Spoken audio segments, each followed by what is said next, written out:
Since it was first publicly recognized in 1981, acquired immune deficiency syndrome has led to the deaths of more than 39 million people according to the Centers for Disease Control Agency, making it one of the most destructive epidemics in recorded history.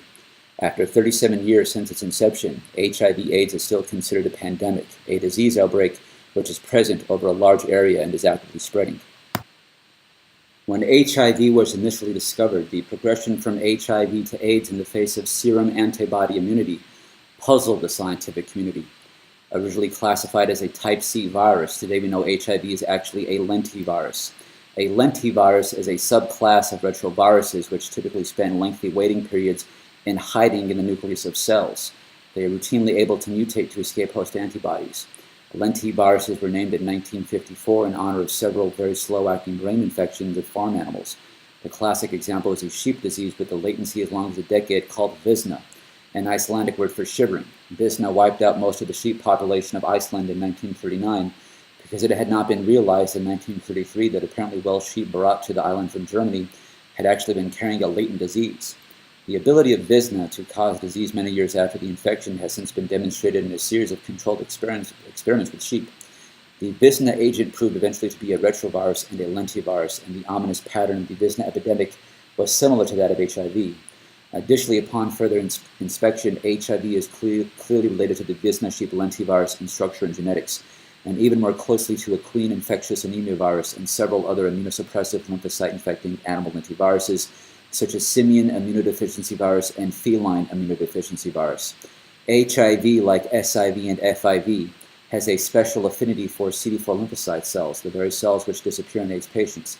Because HIV infections almost always result in HIV antibodies, the antibodies does not signal a cure or the end of virus infection. All three lentiviruses, HIV, SIV, and FIV, undergo the same primary infection and overall disease progression process.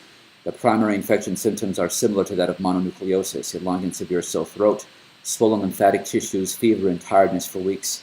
Sometimes it is less severe and not even noticed. After the initial infection, the infected person develops HIV antibodies, becoming HIV positive, and then recovers, but only on the surface. The virus is not gone, but hiding in the DNA of the host cells. Even years after infection, viral DNA can still be detected, essentially 100% of the time, in an HIV-positive person's CD4 lymphocytes. Like SIV-infected monkeys and FIV-infected cats doomed to future immune failure, HIV-positive people are still infected and are slowly losing immune cells in their lymphatic tissues. In some sense, they're still sick, even though they might feel and appear healthy. Over time, the average numbers of CD4 lymphocytes in the blood of HIV-infected people slowly fall at a steady rate, although not at the same rate in everyone. The lymphatic tissues of HIV-positive persons are under viral attack, as also seen in lentivirus-infected animals. And HIV-positive people with lymphadenopathy. Most of the CD4 lymphocytes in the lymphatic organs, where 98% of the CD4 lymphocytes in the body are known to be found, are gone, as HIV destroys them. As the person's lymphatics reach their end state of destruction, the HIV virus, now easily escaping filtration by the now destroyed immune system, the lymphatics, enters the blood in larger numbers once again, things in the throat, often the first infection, which can spread to the esophagus and eventually the lungs, becoming pneumonia, even pneumocystis pneumonia if not treated in time. In homosexual men, more rarely in other AIDS patients, a peculiar vascular tumor called Kaposi sarcoma might appear in the skin. With the appearance of these markers of secondary disease, now the infected person is said to have full-blown AIDS or simply AIDS. Estimates of the time between initial HIV infection and later AIDS are found to vary strongly depending on the age of the person, and to a lesser extent in the group infected, as homosexuals with many other current infections develop opportunistic infections sooner, and also Kaposi sarcoma. The latency time does not depend on the sex of the infected person. The period taken for half of a given infected group to become sick with full-blown AIDS is about 10 years, with perhaps more years for younger people and a few less for older people. The same opportunistic fungal and parasite infections that are familiar from human AIDS are found in SIV, oral candidiasis, pneumocystis carinii pneumonia, cryptosporidium diarrhea, cytomegalovirus, and Mycobacterium avium. SIV also caused a retroviral encephalitis, a brain infection caused directly by the SIV virus, which was microscopically similar to the disease changes seen in human AIDS brains. Macaques with SIV also developed lymph cell-associated tumors, a frequent AIDS complication. SIV infection in macaques caused what looked more like human AIDS than anything else seen yet. And SIV infection, T lymphocytes were infected and CD4 lymphocytes were preferentially killed, leaving CD8 lymphocytes. Simian lymphatic tissues became swollen and were eventually destroyed during SIV infection. SIV progresses inexorably in some infected animals, even in the face of antibody immunity, and without showing much active virus in the blood. Progression of the virus takes place in the lymphatic tissues, which become damaged in a way sometimes indistinguishable from the stereotypically destroyed lymphatic tissues found in human AIDS patients. But the question still remains, why does HIV have so many similarities and is even considered related to several immunosuppressive lymphocyte-infecting animal lentiviruses? As published in The Lancet on May 31, 1986, evidence for human infection with an HTLV3 LAV-like virus in Central African. Robert Gallo's and Don Francis' colleague Max Essex and his Harvard associate P. Conkey alleged to have found one HTLV3 positive plasma specimen among 1,213 from Central Africa dating back to 1959, deemed the Leopoldville strain. Max Essex's group also reported the presence of HIV in the sample had been confirmed by 3 other laboratories using different techniques. These 3 other laboratories that Essex alleged checked his group's work may not have been impartial. These included Robert Gallo's lab in Bethesda, Dr. Schlaby's lab at the CDC and Abbott laboratories. An independent confirmatory test was never carried out because the specimens containing the Leopoldville strain of HIV has been lost by. As published in The Lancet on May 31, 1986, evidence for human infection with an HTLV3 LAV-like virus in Central African. Robert Gallo's and Don Francis' colleague Max Essex and his Harvard associate P. Conkey alleged to have found one HTLV3 positive plasma specimen among 1,213 from Central Africa dating back to 1959, deemed the Leopoldville strain. Max Essex's group also reported the presence of HIV in the sample had been confirmed by 3 other laboratories using different techniques. These 3 other laboratories that Essex alleged checked his group's work may not have been impartial. These included Robert Gallo's lab in Bethesda, Dr. Schlaby's lab at the CDC and Abbott laboratories. An independent confirmatory test was never carried out because the specimens containing the Leopoldville strain of HIV has been lost by. Even the earliest cases of reported AIDS under further scrutiny have proved to be untrue. In 1988, researchers published documentation in the Journal on the American Medical Association titled Documentation on the AIDS Virus Infection in the United States in 1968, describing a man identified as Robert R., a 15-year-old African-American heterosexual male who was born and raised in St. Louis, who had died of AIDS-like illnesses in 1968, concluding that HIV/AIDS existed in the United States prior to the 1970s. However, by 1990, advanced gene analysis techniques allowed scientists to re-examine the case, at which time they determined that Robert R. had not died of AIDS because his blood never contained HIV. In the United States, an estimated 1.2 million people are living with HIV. The latest statistics from the CDC taken in 2015 revealed 39,513 people were newly diagnosed with HIV infection in the United States. There were 31,991 diagnoses among adult and adolescent males 13 years or older, 7,402 among adult and adolescent females, and 120 among children younger than 13 years. African Americans have the highest percentage of HIV infections, followed by Caucasian and Latino populations. Sub-Saharan Africa bears the heaviest burden of HIV/AIDS, with 64% of all people worldwide living with HIV, along with 77% of all women globally living with HIV. South and Southeast Asia are second most affected with 15%. Other regions significantly affected by HIV/AIDS include Asia and the Pacific, Latin America, and the Caribbean, Eastern Europe, and Central Asia. While the vast majority of new HIV infections in Sub-Saharan Africa occurs in adults over the age of 25, HIV disproportionately affects young women. More than 4 in 10 new HIV infections among women are in young women aged 15 to 24. UNAIDS and the World Health Organization estimate that the total number of people living with the human immunodeficiency virus has reached its highest level. There are an estimated 40.3 million people now living with HIV. 2 million people are infected every year, and an estimated 1.1 million people died from AIDS-related illnesses in 2015. In 1918, Paul Popenoe, the Army venereal disease specialist during World War I, co-wrote the widely used textbook Applied Eugenics, which argued from an historical point of view The first method which presents itself is execution. Its value in keeping up the standard of the race should not be underestimated. Eugenic breeders believed American society was not ready to implement an organized lethal solution, but many mental institutions and doctors practiced improvised medical lethality and passive euthanasia on their own. One institution in Lincoln, Illinois, fed its incoming patients milk from tubercular cows, believing that a eugenically strong individual would be immune. 30 to 40% annual death rates resulted at Lincoln. Some doctors practiced passive eugenicide, one newborn infant at a time. Other doctors at mental institutions engaged in lethal neglect. Nonetheless, with eugenicide marginalized, the main solution for eugenicists was the rapid expansion of forced segregation and sterilization, as well as more marriage restrictions. California led the nation, performing nearly all sterilization procedures with little or no due process.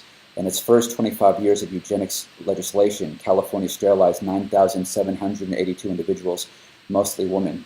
Many were classified as bad girls, diagnosed as passionate, oversexed, or sexually wayward. At the Sonoma State Home, some women were sterilized because of what was deemed as abnormally large clitoris or labia. During the 1920s, Carnegie Institution eugenics scientists cultivated deep personal and professional relationships with Germany's fascist eugenicists. In Mein Kampf, published in 1924, Hitler quoted American eugenic ideology and openly displayed a thorough knowledge of American eugenics. There is today one state, wrote Hitler, in which at least weak beginnings toward a better conception of immigration are noticeable. Of course, it is not our model German republic, but the United States.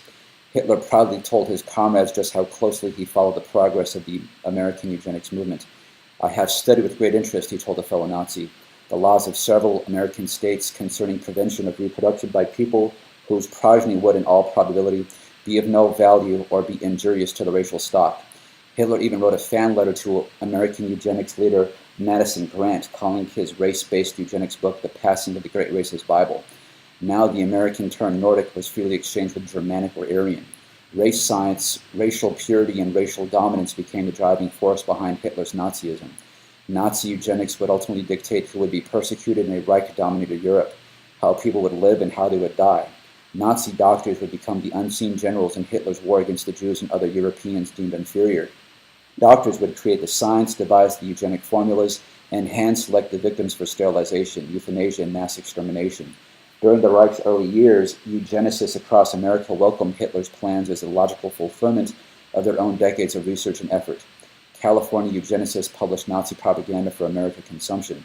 They also arranged for Nazi scientific exhibits, such as an August 1934 display at the LA County Museum for the annual meeting of the American Public Health Association. By 1926, the Rockefeller family became very interested in the eugenics movement. Rockefeller had donated some $410,000, almost $4 million in today's money, to hundreds of German researchers. In May 1926, Rockefeller awarded $250,000 towards creation of the Kaiser Wilhelm Institute for Psychiatry. Among the leading psychiatrists at the German Psychiatric Institute was Ernst Rudin, who became director and eventually an architect of Hitler's systematic medical repression. The institute received additional grants from the Rockefeller Foundation during the next several years. Rudin's organization became a prime director and recipient of the murderous experimentation and research conducted on Jews, Gypsies, and others. Another Rockefeller-backed eugenics program was the Puerto Rican Cancer Experiment, launched in 1931 by the Rockefeller Institute for Medical Investigations in San Juan, which was led by Dr. Cornelius Rhodes, the program's director, who carried out the experiments in which 13 Puerto Ricans died after being purposely infected with cancer. In a letter to a colleague obtained by the Puerto Rican Nationalist Party, Rhodes wrote, "The Puerto Ricans are beyond a doubt the dirtiest, laziest, most degenerate and thievish race of men ever inhabiting this sphere. It makes you sick to inhabit the same island with them. What the island needs is not public health work, but a tidal wave or something to totally exterminate the population. It might then be livable. I have done my best to further process the extermination by killing off 8 and transplanting cancer into several more. The latter has not resulted in any fatality so far. The matter of consideration for the patient's welfare plays no role here. In fact, all physicians take delight in the abuse and torture of the unfortunate subjects." Dr. Rhodes was never held accountable for his crimes. He was in fact awarded the Legion of Merit and then appointed to the staff of the U.S. Atomic Energy Commission. At the time of Rockefeller's endowment, Ottmar Freiherr von Vierscher, a hero in American eugenic circles, functioned as a head of the Institute for Anthropology, Human Hereditary and Eugenics. Rockefeller's funding of that institute continued both directly and through other research conduits during Verscher's early tenure. In 1935, Verscher wrote in Dr. Erbat's A Eugenics Doctor's journal he edited that Germany's war would yield a total solution to the Jewish problem.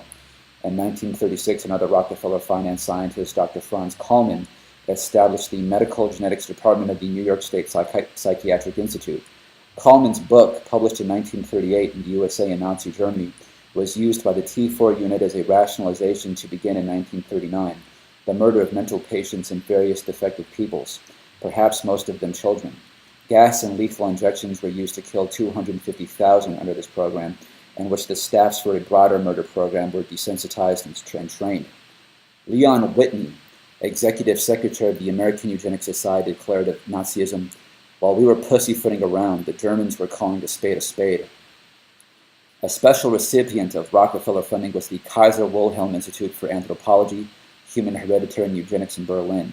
In 1943, Joseph Mengele Superior, the director of Rockefeller's Kaiser Wilhelm Institute for Anthropology, Eugenics and Human Hereditary in Berlin, Ottmar Verscher, secured funds for genetic experiments from the German Research Council. On May 30, 1943, Mengele arrived at Auschwitz. Verscher notified the German Research Society. In a progress report Verscher wrote for the council, he stated, "My assistant, Dr. Joseph Mengele, joined me in his branch of research. He is presently employed as captain and camp physician in the Auschwitz concentration camp. Anthropological testing of the most diverse racial groups in this concentration camp is being carried out with permission of Himmler. Needles were stabbed into people's eyes for eye color experiments. Others were injected with foreign blood and infectious agents. Limbs and organs were commonly removed, occasionally without anesthetics. Women were sterilized, men were castrated, and sexes were surgically altered. Thousands were butchered, and their heads, eyeballs, limbs, and organs were delivered to Mengele, Verscher, and the Rockefeller contingent at the Kaiser Wilhelm Institute. Under the Nazis, the German chemical company IG Farben and Rockefeller's Standard Oil of New Jersey were effectively a single firm, merged in hundreds of cartel arrangements. IG Farben was led up until 1937 by the Warburg family, Rockefeller's partner in banking and in the design of Nazi German eugenics. In the spring of 1944, Merck and Company Incorporated received a large cash infusion from Martin Bormann, Hitler's top minister overseeing rocket production by the Nazi Humanumde and chief financial officer for the Third Reich. This, as the time Merck's president, George Merck, was advising President Roosevelt and initiating strategies as America's biological weapons industry director. After World War II, eugenics was declared a crime against humanity, an act of genocide. Germans were tried, and they cited the California statutes in their defense to no avail. They were found guilty. However, Mengele's boss Verscher escaped prosecution. Verscher reestablished his connections with California eugenicists who had gone underground and renamed their crusade human genetics. Soon Verscher again became a respected scientist in Germany and around the world. In 1949, he became a corresponding member of the newly formed American Society of Human Genetics, organized by American eugenicists and geneticists. During the 1950s, the Rockefellers reorganized the U.S. eugenics movement in their own family offices with spin-off population control and abortion groups, and the Eugenics Society's address changed to the Society for the Study of Social Biology, its current name.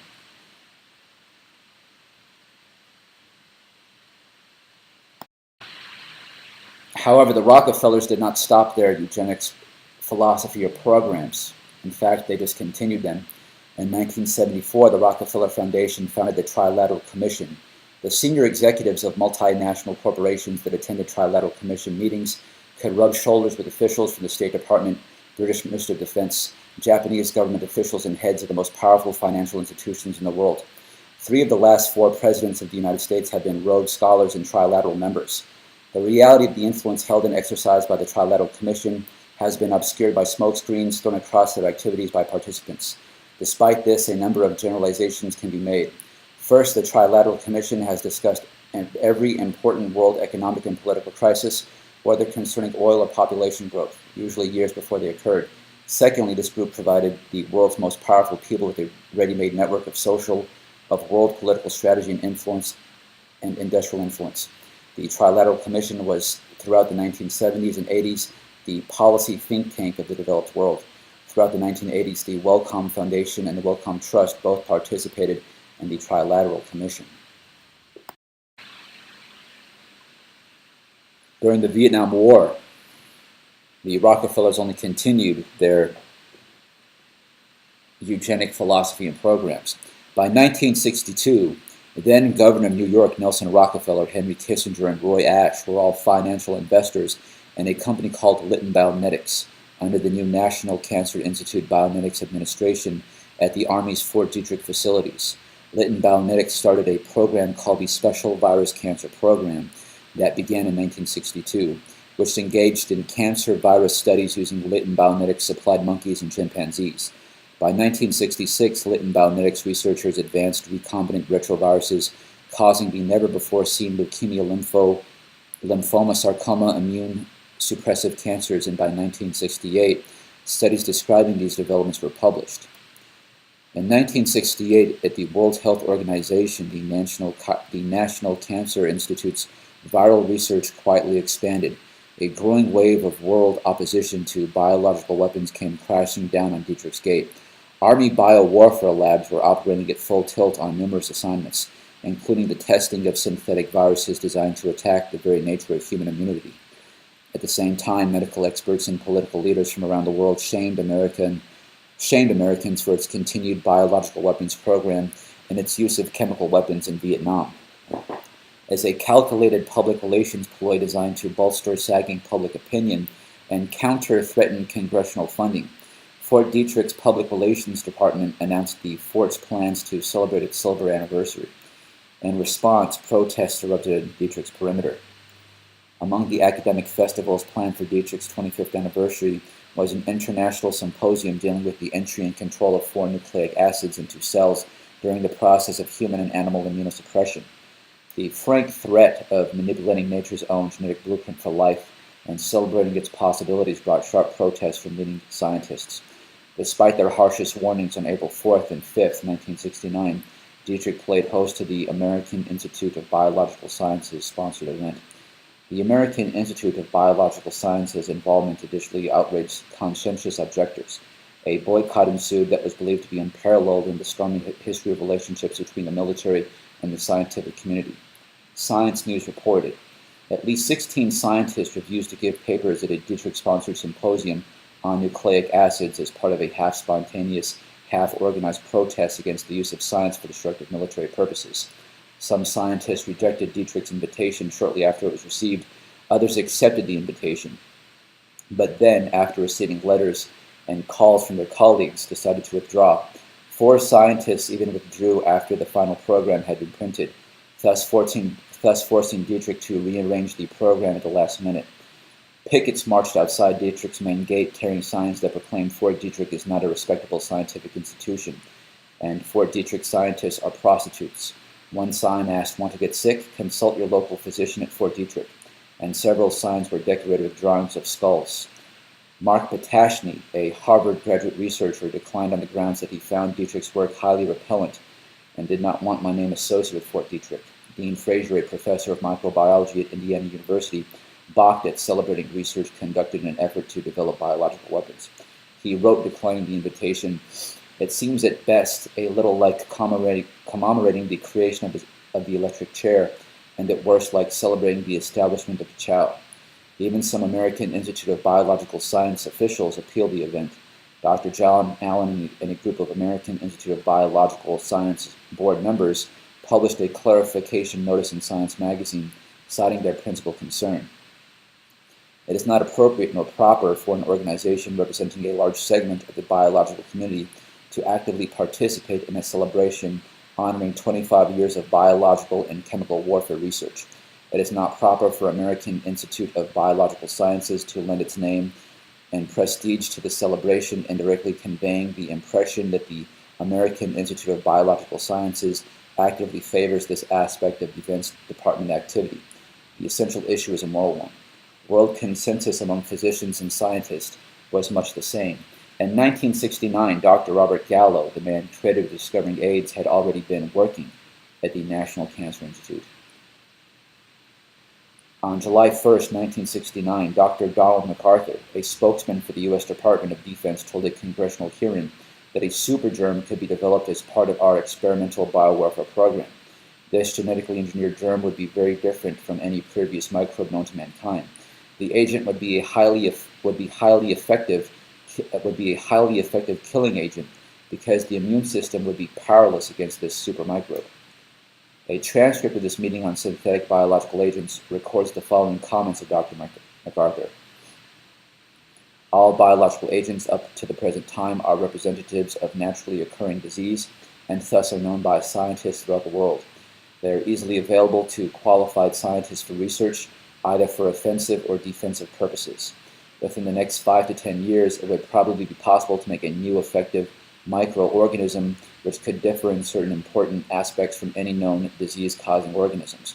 Most important of these is that it might be refractory to the immunological and therapeutic processes upon which we depend to maintain our relative freedom from infectious disease.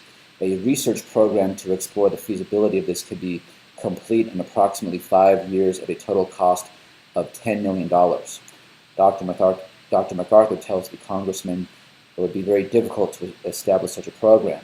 Molecular biology is a relatively new science. There are not many competent scientists in the field. Almost all are university laboratories, and they are generally adequately supported from sources other than the Department of Defense.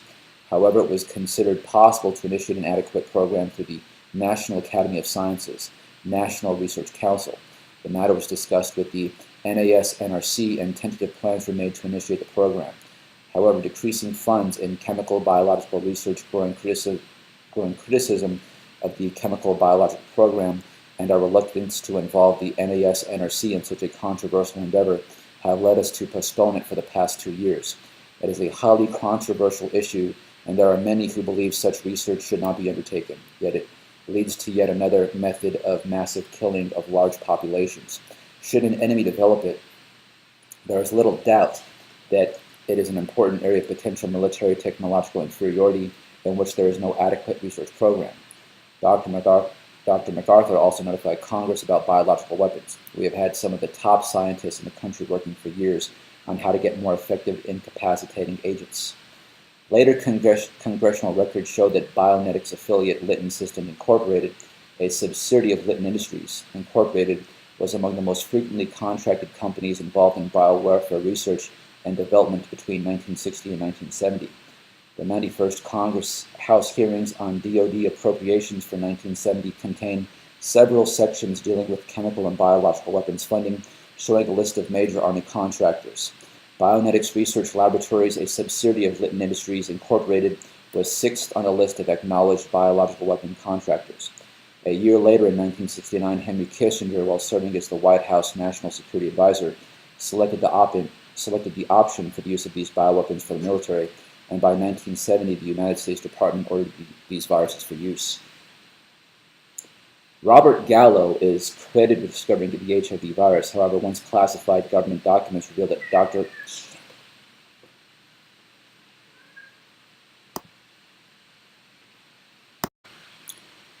Robert Gallo is credited with discovering the HIV virus. However, once classified government documents revealed by Dr. Leonard Horowitz show that Dr. Gallo's past publications prove that he has a direct correlation to the creation of what we call the HIV virus. As published in 1967 in the Journal of Biological Chemistry, Gallo and his co-workers published studies identifying the mechanisms responsible for reduced amino acid and protein synthesis by T lymphocytes required for immune system failure. In 1968, Dr. Gallo was the National Cancer Institute's project officer at Litton Bionetics when new cancer viruses were descriptively and functionally identical to HIV/AIDS were being created and tested. In Nature magazine, published in 1968, Gallo details the specific enzymes required to produce such effects, along with base pair switch mutation in the genes of white blood cells to produce the small DNA changes needed to create extreme immune system failure. In Journal of Biological Chemistry, published in 1968, Gallo details the methods by which human white blood cells, DNA degradation, and immune system may be prompted by the pooling of nucleic acids, purine bases, or the addition of specific chemical agents. In 1969, Gallo and his co-worker Seitoku Fujioka concluded from studies conducted in late 1969 or early 1970 that they would need to further evaluate the functioning significance of tRNA changes in tumor cells. To do this, They designed an experiment in which specific tumor cell tRNAs were added directly to normal cells. They explained that one way of doing this was to use viruses to deliver the foreign cancer-producing tRNA to the normal cells. The viruses that they used for this purpose were the simian monkey virus SV40 and the mouse parotid tumor polyomavirus. In 1970, Gallo and his co-workers presented research describing the experimental entry of bacterial RNA into human white blood cells before a special symposium sponsored by the North Atlantic Treaty Organization, the year in which $10 million in funds were appropriated by the Department of Defense for the development of AIDS-like viruses. Gallo's presentation is documented evidence that Robert Gallo, acting as senior investigator, presented the methods and materials used to produce AIDS-like viruses before NATO military scientists at the NATO International Symposium on Uptake of Informative Molecular by Living Cells in Mold, Belgium in 1970. In Nature magazine, published in 1970, a subsequent study published in 1970 by Gallo and his colleagues identified RNA-dependent DNA polymerase. Gallo's team noted that this enzyme was responsible for gene amplification and biochemical cytodifferentiation.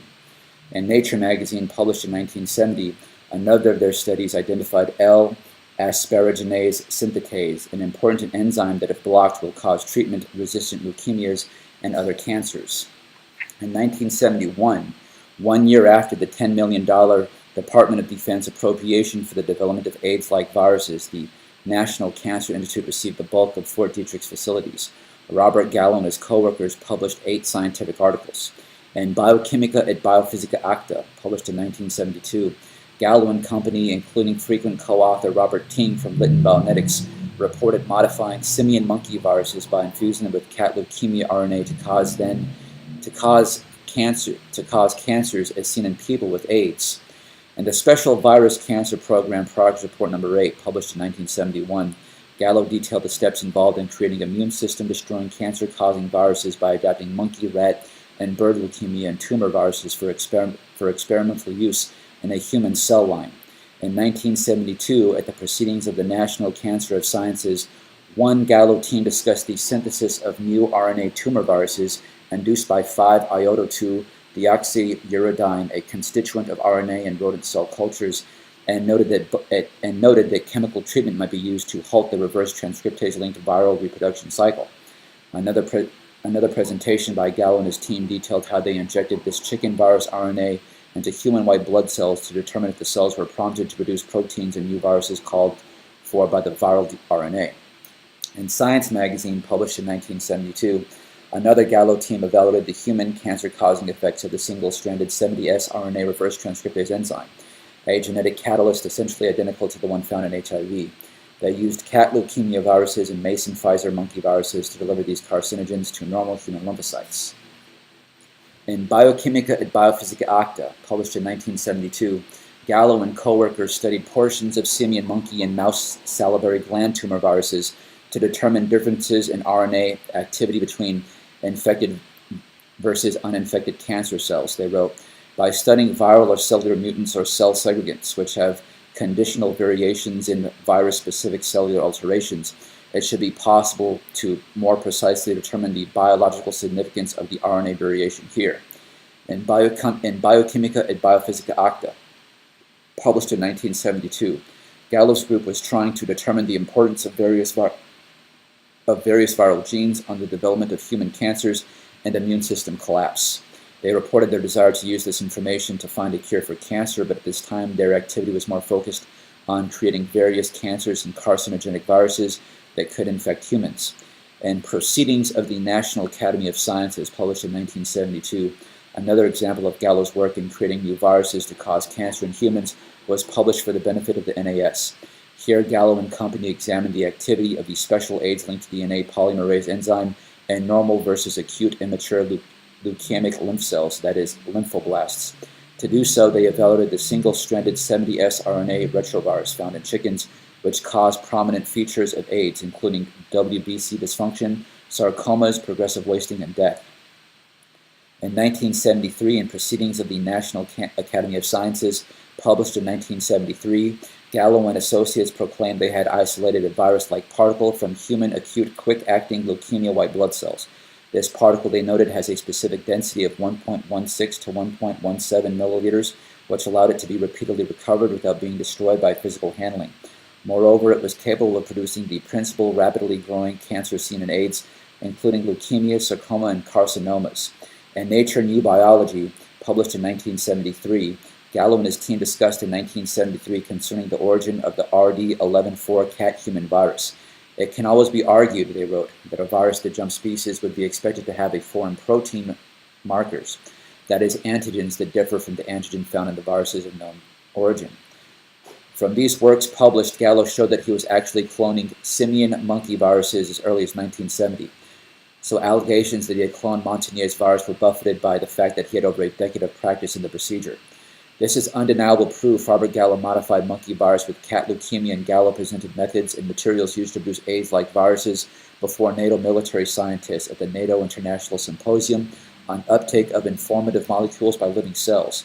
Gallo is linked also to the entry and control of 4 nucleic acids held on April 4th and 5th in 1969 at Fort Detrick, and Gallo's link is for the treatment of HIV. HIV-positive people take oral forms of chemotherapy.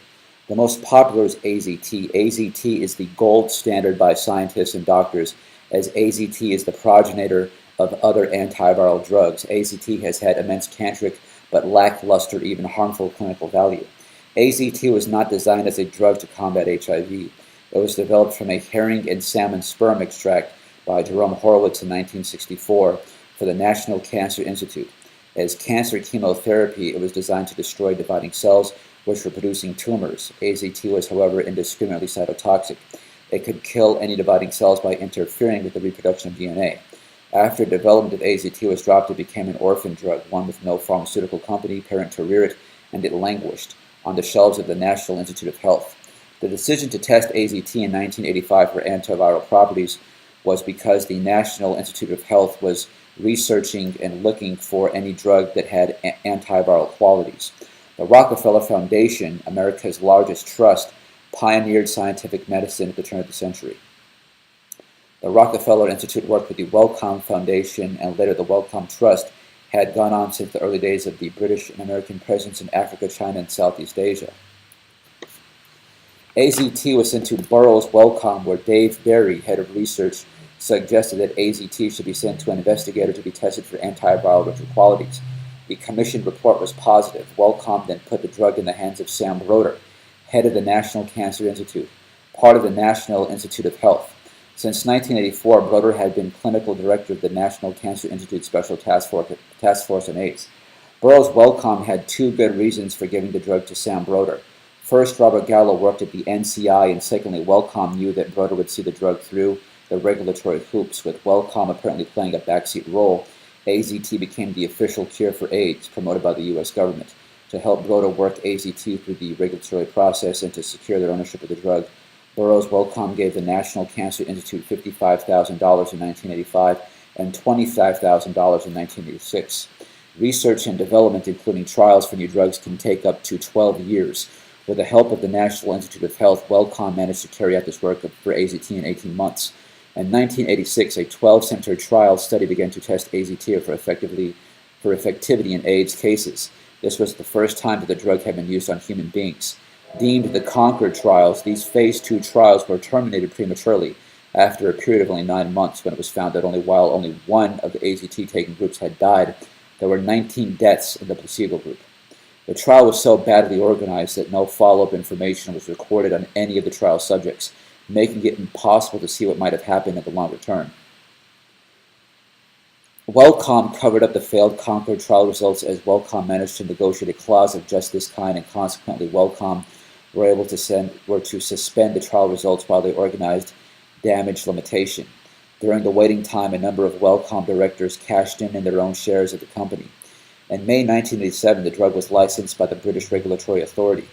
America followed Britain in licensing, and by the middle of 1987, AZT was licensed for use in 15 different countries. By November 1987, within a year of the only trial being aborted, AZT was licensed in 35 countries between 1983 and 1987. During the first flushes of the development and licensing of AZT, WellCom's turnover almost doubled from 674 million pounds to 1,132 million pounds. To give the marketing bandwagon in September 1987, a symposium was held in Paris to launch AZT. 180 doctors and journalists attended an all-expenses-paid meeting at the Hotel Sofitel at Sevres. Similar symposia followed licensing in other European countries.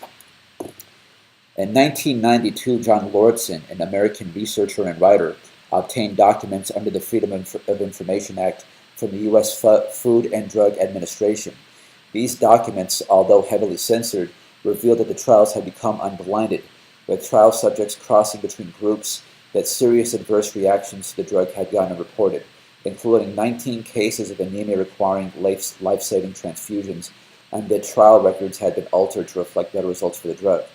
The trial was so chaotic at its Boston center that in January 1987, the FDA was forced to hold a special meeting to decide whether or not to allow through the data from this in 2 other centers, which it later did. In 1993, the 7-year delayed publication of the Concord trial results showed conclusively that asymptomatic antibody-positive individuals who took AZT died faster and in greater numbers than those simply affected by AIDS-defining illnesses. Following these results, the drug went out of fashion as a monotherapy. WellCom, its scientists and public relations staff, however, worked hard to rehabilitate the drug and in large part succeeded in bearing the implications of the Concord trial results. After almost 4 years of licensed use, it was accepted that AZT had a 1,000 times higher toxicity than had been quoted by Burroughs Wellcome in the datasheet compendium or cited in the physician's desk reference in 1986 at an end cost of $10,000 per patient per year. Wellcome attempted to keep the dosage as high as possible. By 1993, however, dosages per day had been reduced by most doctors from 1,200 milligrams to 500 milligrams. From its very inception, AZT has proved to be a remarkably persistent poison in the pantheon of orthodox medicine, and its origins are fraudulent, lethal, and criminal. Given the corrupt scientific cover-ups as how fatal AZT is and how misleading it and other antiviral drugs which contain AZT are, it's obvious that AZT is just another ambush used by eugenicists hiding behind their corporate medical facades. The poor souls that had to endure being infected with this Rockefeller-financed lentivirus bioweapon had no alternative but to unknowingly endure another Rockefeller-financed bioweapon as medical treatment. To date, only one person has been deemed officially cured of HIV/AIDS by the Rockefeller-controlled medical establishment. Timothy Ray Brown was diagnosed with HIV in 1995, and by 2006 was diagnosed with acute myeloid leukemia. His physician, Dr. Gero Hutter at Charité Hospital in Berlin, arranged for him to receive a hematopoietic stem cell transplant from a donor with the delta 32 mutation on the CCR5 receptor. This mutation, found at relatively high frequencies in northern Europeans, results in a mutated CCR5 protein. The majority of HIV cannot enter a human cell without a functional CCR5 gene. Individuals who are homozygous for the CCR5 mutation are resistant to HIV and rarely progress to AIDS. Timothy received two stem cell transplants from one donor homozygous for the delta 32 mutation, one in 2000 and one in 2008. 3 months after the first stem cell transplant, levels of HIV rapidly plummeted to undetectable levels while his CD4 T cell count increased. Today, Timothy remains off antiretroviral therapy and is considered cured, though some debate exists whether there is no trace of the virus in his body, or whether he simply no longer needs treatment. Over the past 8 years, scientists have tried many ways to replicate what happened in Timothy Brown's body. Since its launch in 2012, the study known as the EpiStem Project has given bone marrow transplants to 15 people with HIV and severe cancer. Of those, 9 died from complications related to the extremely risky procedure. Results of the 3 who have passed the 3-year mark are being presented at the conference. 2 of them carry no HIV in their blood, and the 3rd has very low levels of virus. However, the stem cell transplant surgery that Timothy Brown received is highly dangerous and has a morbidly high fatality rate. Because HIV is a lentivirus which hides in the DNA of cells and specifically seeks and destroys CD4 lymphocyte cells and lymphatic tissues, the avenue to curing HIV is not going to be found in antiretrovirals, which indiscriminately kill dividing cells by interfering with their DNA. HIV already damages the infected person's DNA. Adding a cancer medication that destroys cells to a lentivirus that already destroys cells is completely ineffective. The avenue is to heal those infected on the cell level, repairing their DNA. And there is one man who has accomplished this, though the mainstream media never gave him much consideration. Born Alfredo Darrington Bowman, better known as Dr. Sebi, was a Honduran healer who, whilst working as a steam engineer, tested the pH of steam boiler water to make sure the steam boilers had an alkaline pH level as opposed to an acidic pH level where the water turns acidic and starts eating the pipes. Dr. Sebi taught himself biochemistry and the properties of natural plants, herbs, and roots, but more importantly, while working as a steam engineer, testing the pH of steam boiler water solutions and learning from biochemistry that human cells are naturally electrical, meaning they're alkaline, Dr. Sebi had an epiphany that not just any herbs heal diseases, but it requires herbs that have a pH of over 7, making them alkaline, as all disease is only remedied at the cell level by elevating an acidic state to an alkaline state. Dr. Sebi traveled the world collecting and acquiring herbs and sent them to Lancaster laboratories to have their pH levels tested. After curing and reversing many diseases such as diabetes, cancer, lupus, using alkaline herbs and placing his patients on an alkaline diet, he declared he would publish his accomplishments if he were to ever reverse HIV from an infected person. In 1987, Dr. Sebi soon got his chance, and after he reversed his first AIDS patient and published his results in the New York Village Voice and New York Amsterdam News proclaiming AIDS has been cured by the USHA Institute using the African Biomineral Balance, on February 10, 1987, Dr. Sebi was arrested by the then New York Attorney General Robert Abrams' office because of the ad placed in the Village Voice and the Amsterdam News claiming a cure for AIDS had been found. In 1988, Dr. Sebi was sued and litigated by the New York City Supreme Court and faced civil and criminal charges for practicing medicine without a license. Dr. Sebi brought over 70 patients whom he had cured using his herbs and dietary programs. Dr. Sebi won his right to continue practicing medicine and professing his success of reversing and curing all his diseases, as he was found not guilty.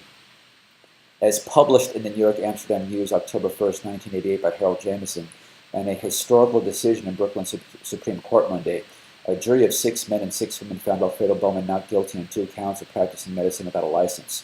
According to Dr. Sebi's testimony about his healing methods, the compounds change the environment of the body through intracell cleansing and replenish the cells by causing cell proliferation, wherein new cells push out the old cells. This process enables the body to heal itself. Dr. Sebi's lawyer at the time, Simeon Greenaway, stated this was the first case of its kind in Brooklyn Supreme Court. What was significant about the verdict, Greenaway stated, is the fact that USHA's African Biomineral Balance will now be recognized throughout the world. Greenaway describes USHA's concept of natural healing as one on a collision course with the medical establishment.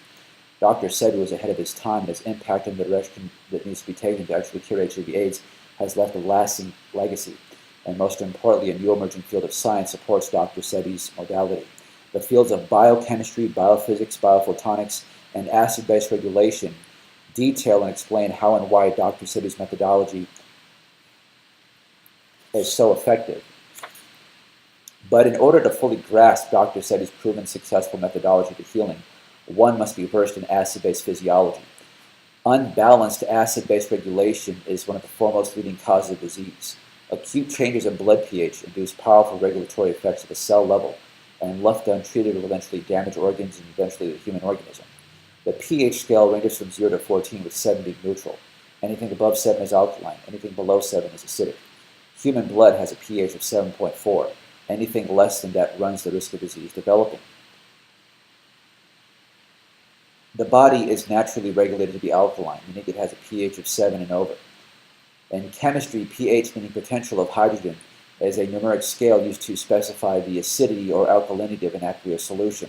Aqueous is defined as like or containing water, watery. Thus, an aqueous solution is a solution in which the solvent is water.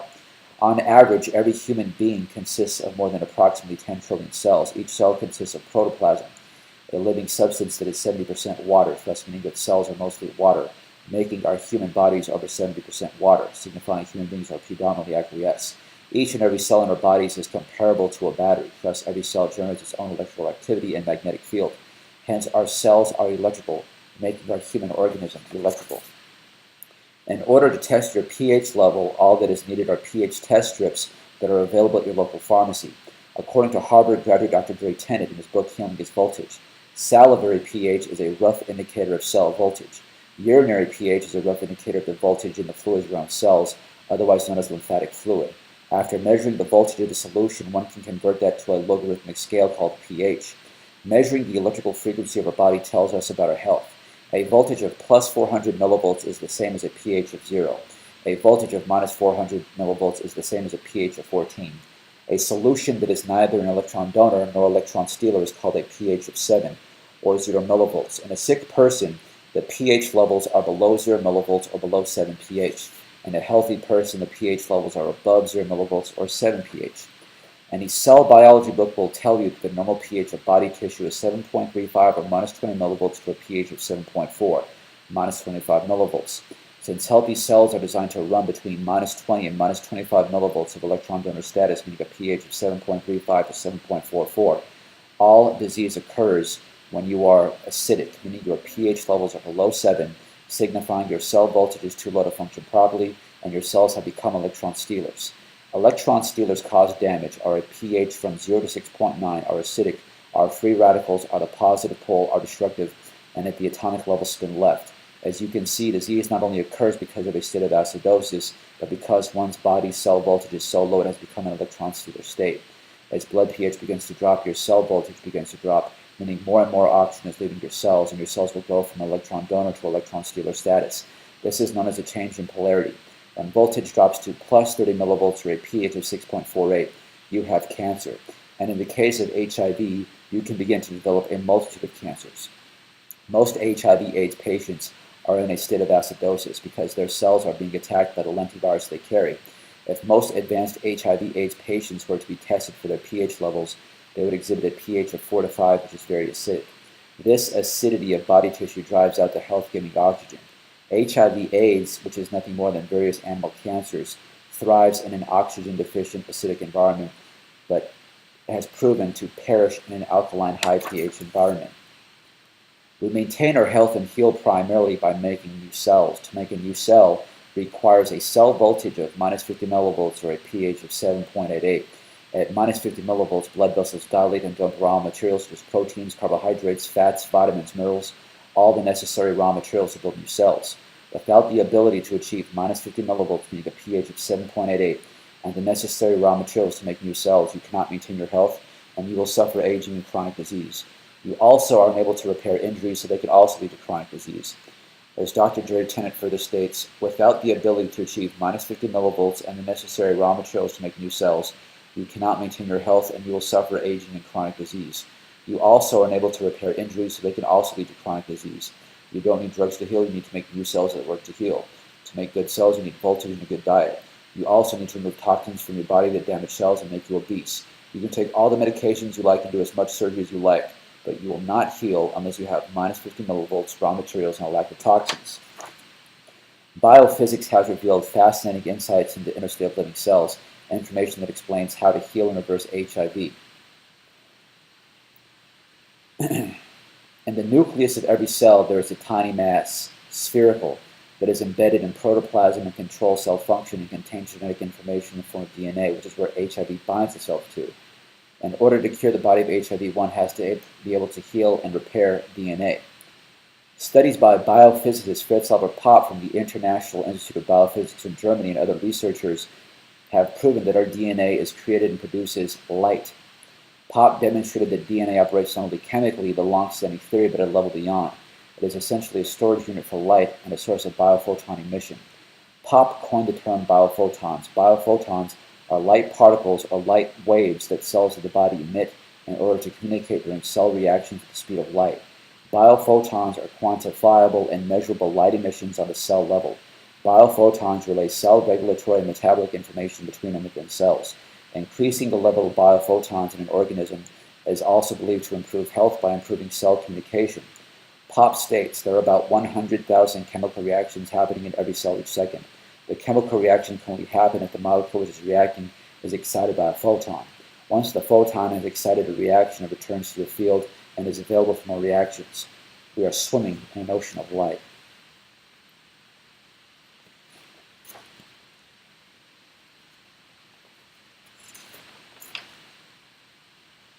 Biophotons are stored and used by all biological organisms. Biophotons are received by our body cells through our eyes, but also from digesting them from the foods that we eat. When we eat food, we ingest light and biophotonic frequencies. The energy of the sun is sent to the earth through thermal radiation. Plants receive these biophotons and use this light from the sun to turn carbon dioxide and water into sugar. When we eat the sugar or glucose in the plants, we are indirectly absorbing some of the biophotons received from the sun, which made the glucose in the plants in the first place. This is how biophotons are ingested. Dr. Fritz Popp tested the photon coherency of different types of foods and found that foods considered the healthiest. Dr. Popp used his biophoton meter to measure and test the photon coherency of different food types. He found that wild foods gave off the most biophotons and had levels double that of cultivated organic foods. Organically farmed foods emitted 5 times more biophotons than conventionally grown foods. Highly cooked and irradiated foods gave off almost no detectable biophoton energy. What this research suggests is that by including a significant amount of organic and wild foods in our diet, we can increase the overall biophoton levels in our body and thereby potentially increase our overall health through increased cell communication and DNA repair.